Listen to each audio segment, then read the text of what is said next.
I've been trying to get divorced now for 3 years.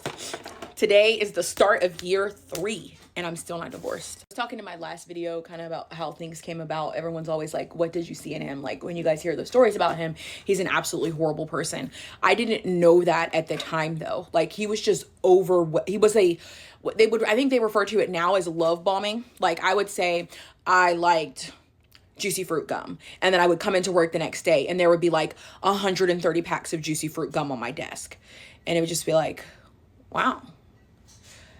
I don't know if this is crazy or if this is like really cool. And then just like little things like that. And, you know, I'm working in customer service at a heating, air conditioning, and plumbing company.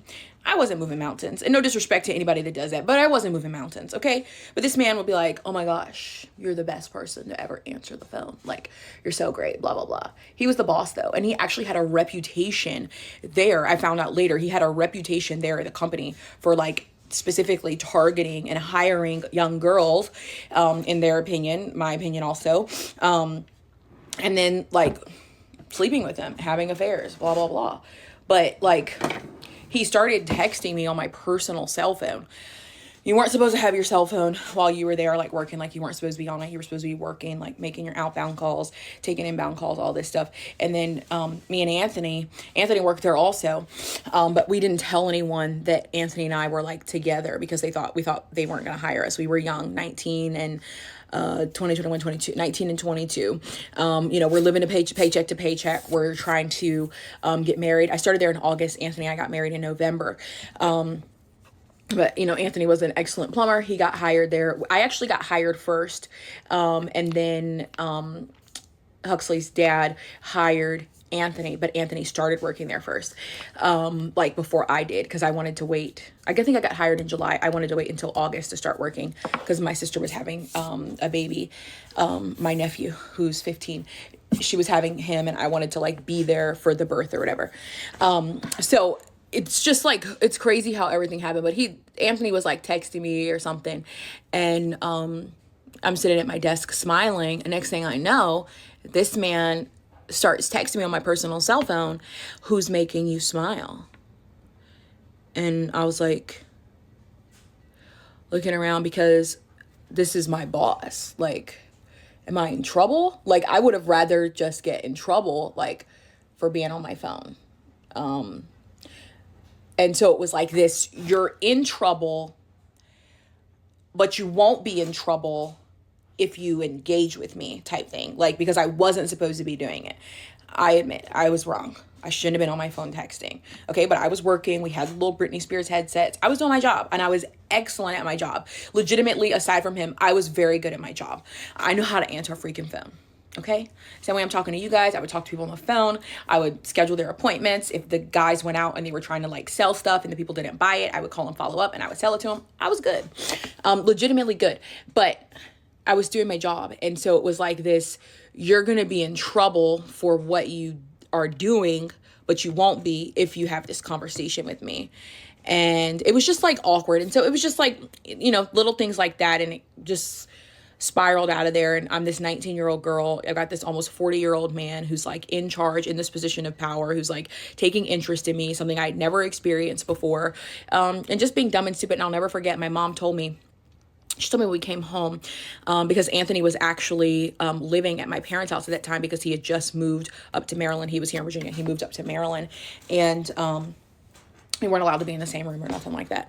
But we were telling them like about everybody at work. And my mom's like, I got a bad feeling about that guy. And then the next day, I was already at work. She called me crying, I think. And she's like, to call me when you take lunch? And I'm like, okay. So I called her on my lunch break.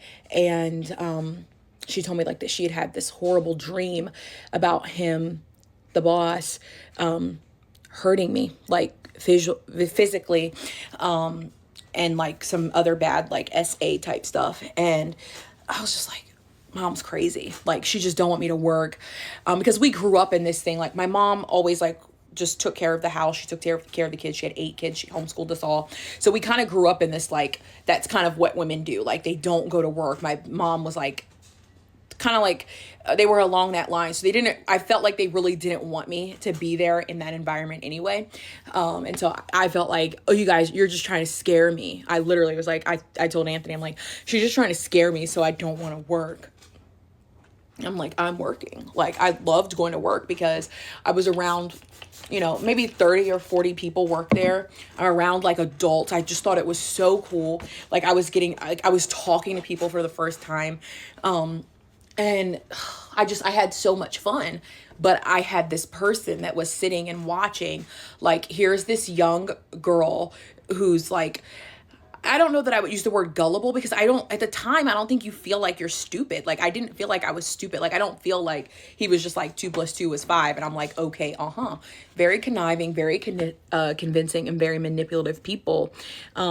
Just have a way. And he convinced me. He did.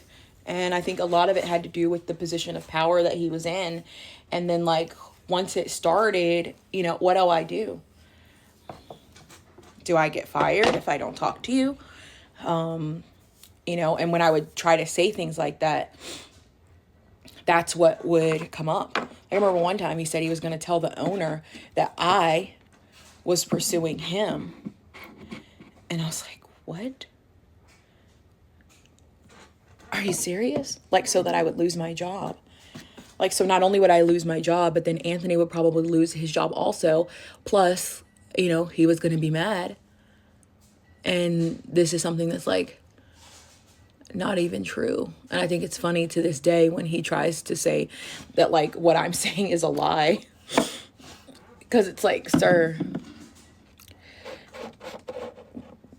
the one thing I will give you is that you are manipulative and you're really, really good at it. But other than that, no. But that's how it goes. Maybe we'll get divorced today. Maybe we won't. I'm not going to hold my breath. But we shall see. I promise. I'm going to tell you guys. The only way I won't tell you guys right away is if they say I'm on supervised visitation and, like, I can never see my son. Y'all probably won't hear from me ever again. I'm just telling you right now. You probably will never hear from me again. Like, that'll be it. I will be done.